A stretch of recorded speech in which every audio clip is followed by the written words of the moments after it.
We won't tamper with foreign currency in your domicile accounts, CBN assures customers. External reserves gained $280 million in 2 weeks. Development Bank of Nigeria doubles its loans portfolio to $215.1 billion. Mining contribution to GDP unacceptable, says NTA. Plus Asia Pacific stocks mix as Australia Central Bank rates decision ahead. This is Business Express and we are reaching you from Abuja, Nigeria's capital. I am Musa Abubakar.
Let's begin by telling you data obtained from the Debt Management Office shows Nigeria's liabilities to the World Bank and the African Development Bank rose from $7.14 billion to $14.25 billion between June 30th, 2015 and March 31st, 2021.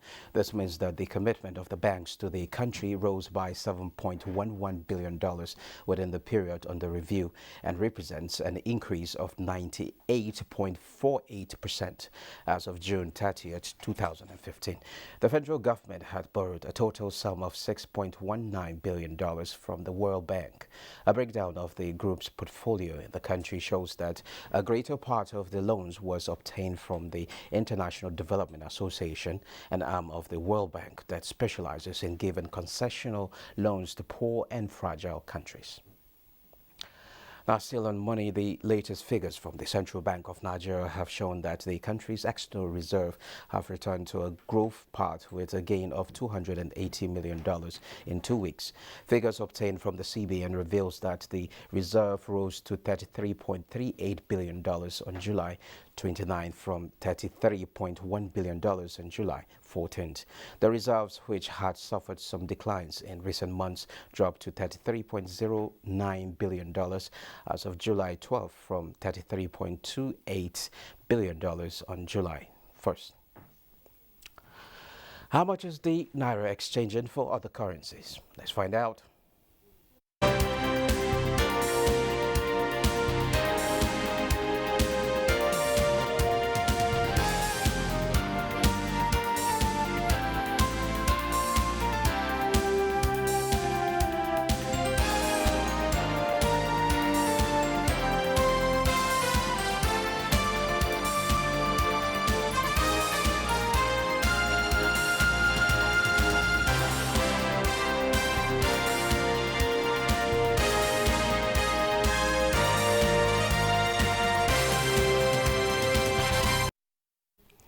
The Development Bank of Nigeria says it has doubled its loan portfolio to 215.1 billion naira as Augusto Cole assigns a AAA rating with a stable outlook on the institution.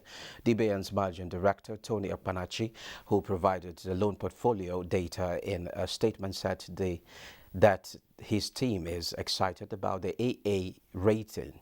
He said that the bank has sustained an outstanding asset quality record of nil delinquency, unique fundamentals which attest to the efficacy of its credit creation model and overall risk management culture. The AAA rating by Nigeria's foremost credit rating agency is the highest possible on an organization. Nigeria is making a move to expand her Moringa export capacity with a view to generating 9 billion naira annually as demand increases around the world.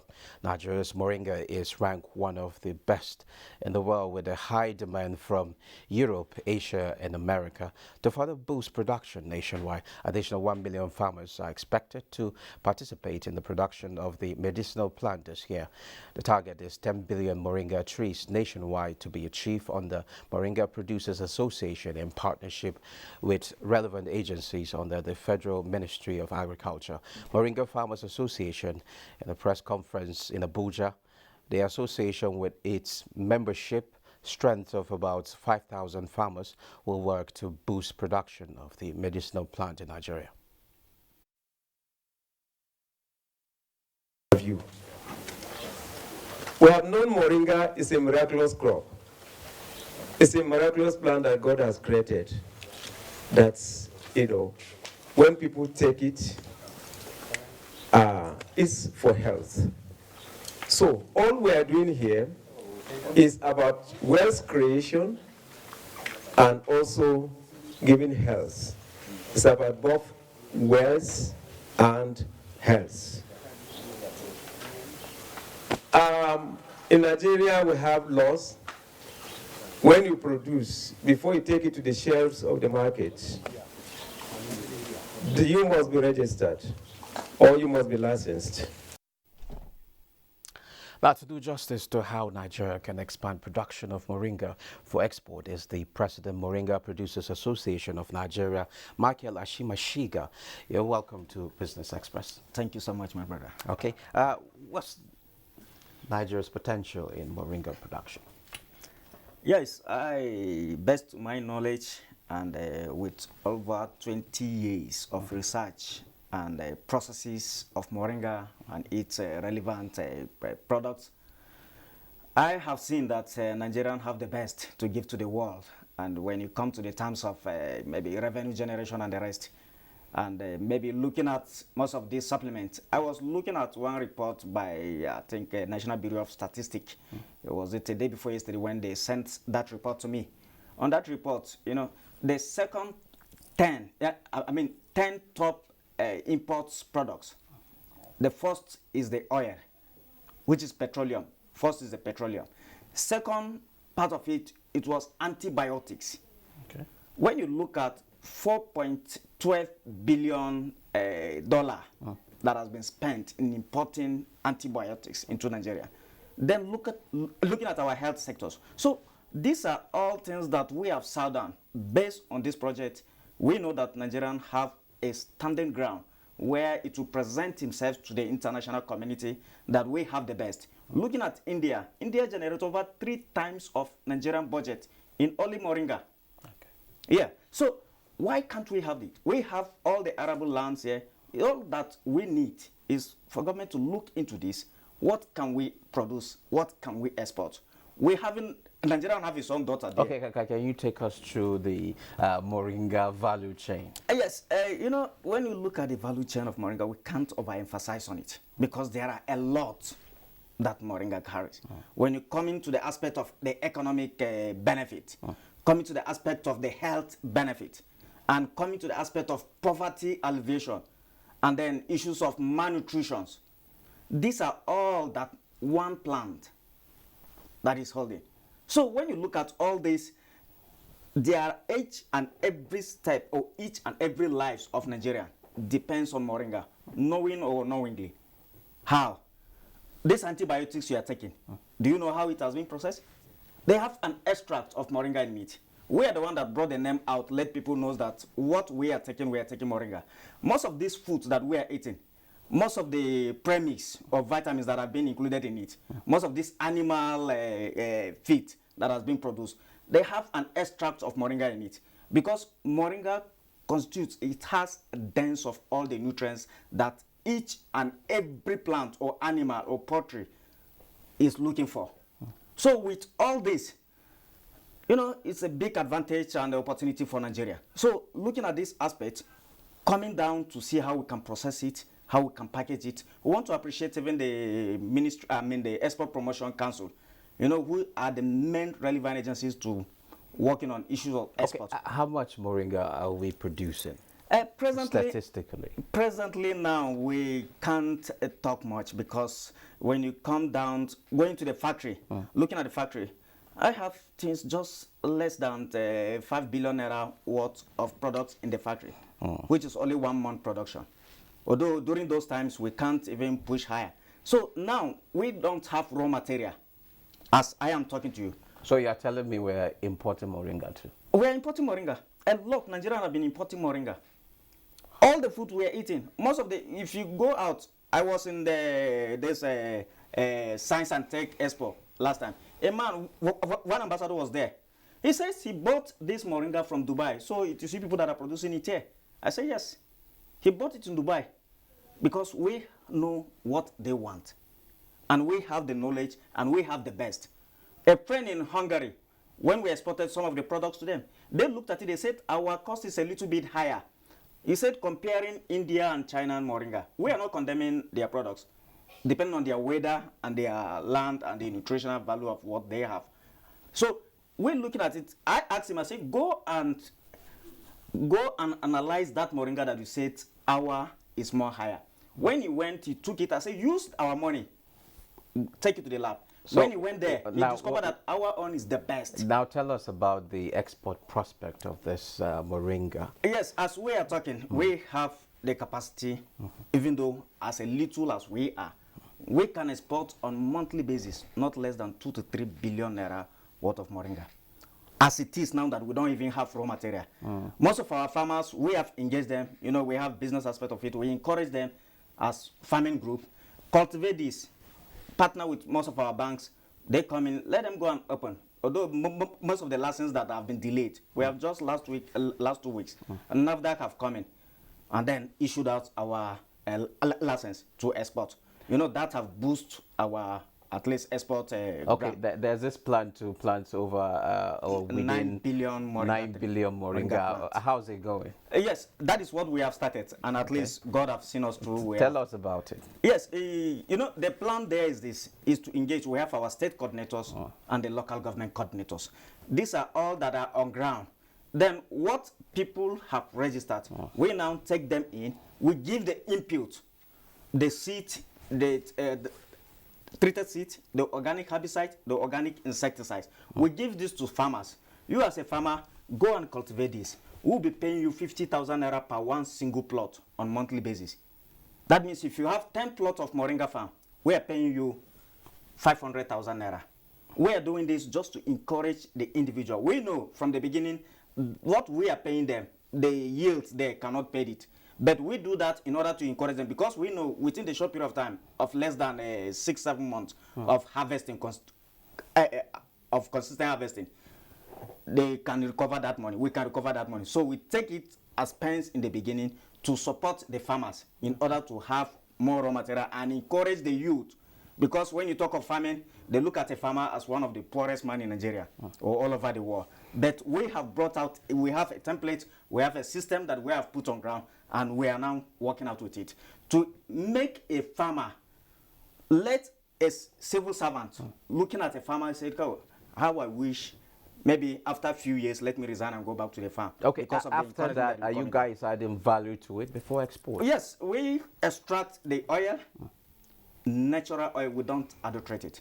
We have the cake, we have the powder, and we have other supplements. As we are talking, we have the drugs, the tableting aspect of it, which presently, I think the next, before the month end, we will have all the full, at least processing into capsulation, into antibiotics and the rest of it, so that we can now export the right and the best product.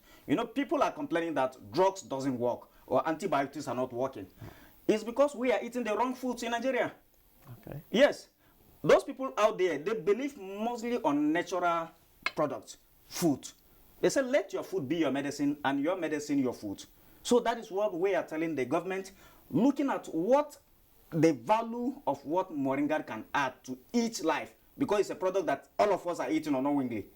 So looking at it, Nigeria will take it as a business. Now present it to the international community through Nigerian's daughter, who is the president of the African World Trade Center. She is there. What are we presenting to the international community? So that is why our dollar issues, you see the statistics and the way it has been reading, it has been going down continuously because we are only exporting crude oil. Coming to agriculture, on that list of the So 10... now does this African continental free trade present an opportunity for years? It's a single market. I will know it's a single market. Yeah. You know, most of the companies that you see them presenting themselves out there, looking down, going down their background, you will discover that most of their agencies and their government, looking at that particular product, what we have exported out, we are giving part, the banks are taking. The export promotion, the agencies are taking their own. So when a country looked at what it can produce and how that product can add value to the international community or to the world, they will now come in and say, okay, let's see how we can partner on these research successes and see as we are exporting, we'll be making one kobo or one naira from such products that has been going out. So you look at the exchange rate or the value or maybe the revenue generation of that country will be expanded. Okay, and that is why most of this where does the government come in, considering the fact that the focus now is moving away from the oil sector to the non-oil sector? Yes, what we want government to look into it. You know, when you look at the incentive and the plan that government have done through most of these rice refunds and the rest of it, if they take the same strength and bring into export product what we can produce here, what individual farmers can benefit from his own village, as he's producing, he's bringing it down, he's making his own money there. Crime have gone down.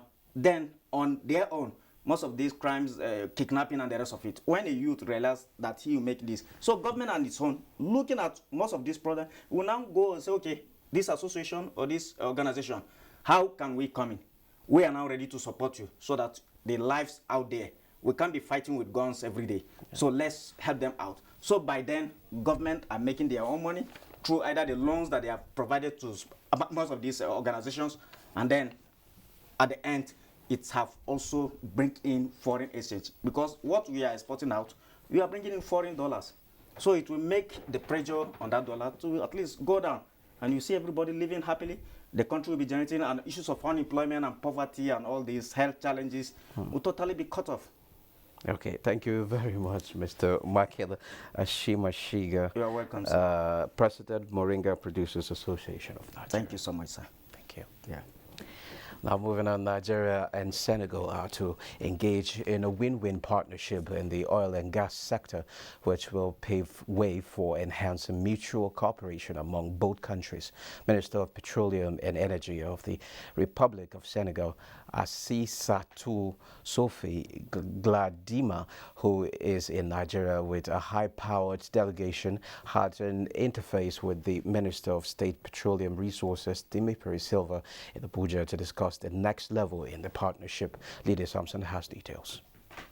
A succession of discoveries off the Senegalese coast in 2014 has put the country on the map of oil exploration countries of the world. Determined to maximize its hydrocarbon resources, Senegal wishes to learn from Nigeria's over 50 years experience in the oil and gas sector. Minister of State Petroleum Resources, Dimitri Silva, says Nigeria will share her experiences with Senegal in the entire value chain. And a lot of lessons have been learned, a lot of mistakes have been made. We have made a lot of progress, and so we are in a position to at least impart some of this experience to our neighbors like you. Recalling how in the early days when oil and gas was exclusively an expatriate affair, Timipre said the narrative has changed, with Nigeria attaining 43% in local content. For the visiting Minister of Petroleum and Energy, Senegal will join in the campaign to strengthen strategic partnership amongst African countries. Together in order to maximizing and see any synergies that our countries can put together for the development of Africa. They are unanimous that only Africans can develop Africa, even as the interface continued behind closed doors. The federal government is targeting up to 75% access to electricity of over 1.5 million households annually by 2022. Minister of Powers Sally Mamman, in a message to the ongoing International Power and Engineering Exhibition and Conference in Abuja, says effort is being intensified to address constraints in all segments of the Nigerian power industry to meet the target. While reducing the prevalence of safe generation, which constitutes 2/3 of present energy mix, by 2022, the federal government targets to achieve up to 75% access to electricity by connecting over 1.5 million households annually. The way out for Nigeria is consistency with how we regulate and manage other sectors. So when we operate with a document that is already operationalizing, then we can begin to see an industry that is moving and working. We'll now take a trip to the commodities market.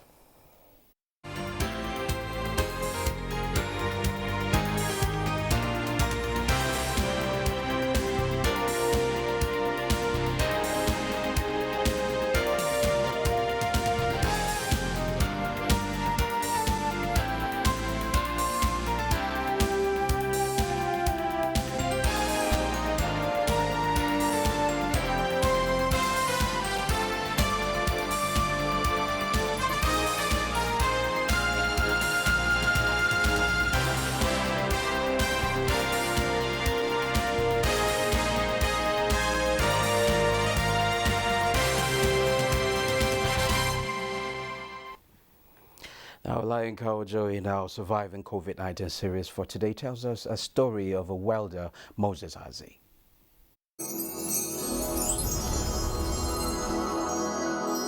Surviving COVID-19 series is brought to you in partnership with the Central Bank of Nigeria. Moses says he ventured into the welding business about 10 years ago, and his experience has been really interesting in terms of returns on investment. Yeah, we're making money, but the money is not enough because of the way things are expensive these days. When you make money before you know, you spend it without knowing what you spend it on. His business, he said, is taking another dimension in the face of COVID-19. And after the lockdown, the business is not moving as usual. You understand? Because customers these days are complaining there's no money, and even though we charge them to pay, they won't be able to pay what we really want them to pay so that we can deliver the job for them. So it didn't really affect us, and the business at the time is moving down. We are not moving the way it's supposed to be. This eye-opening pandemic that poses so much challenge is also affecting his business, and this made him re-strategize. After the COVID, we just raised the plan actually because the way things are not moving, so we decided to add it with another business compared to the one we're doing now. Inadequate power supply remains a major obstacle. Our work involves a light. You can't do anything without light. As you can see, his generator will be running all these days. And it's not really helping us. Because we've got to change the cost of the fuel we are wasting and other things. We will find out that what we are supposed to have achieved as our own, we are no more achieving it. So the government can really do something about this NEPA thing so that at least business can move in this country.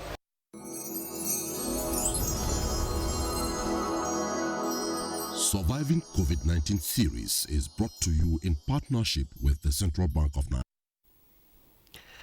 Global stock markets in quiet mode this Tuesday on profit-taking and Delta variant.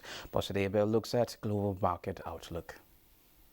Stock markets across the globe are recording muted open this Tuesday as markets search for direction amid earnings, rising COVID-19 cases, Chinese tech regulation and U.S. growth worries. In Europe, Britain's FTSE is seen around 10 points lower at 7,081. Germany's DAX is set to inch a single point higher, and France's CAC 40 is expected to slip around as the number come in.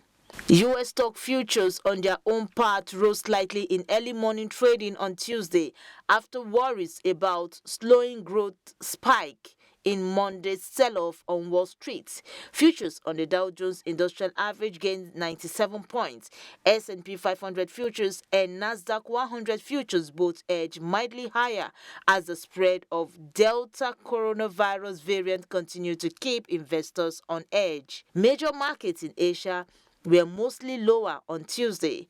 The Hang Seng Index declined 1.48%. Mainland Chinese stocks were lower as the Shanghai Composite declined 0.21%, while the Nikkei in Japan slipped 0.54%. African markets are also expected to open Tuesday muted after recording a mixed trading day on Monday as the spread of the Delta coronavirus variant continued to keep investors on edge. Boss said able Business Express. That wraps this edition of Business Express. Remember to keep in touch with us, so do send in your comments, observations, and suggestions. Also be informed that all previous episodes are available on YouTube on the NTA's channel. Business Express returns Wednesday at 3 p.m. Be safe out there. I am Musa Abubakar.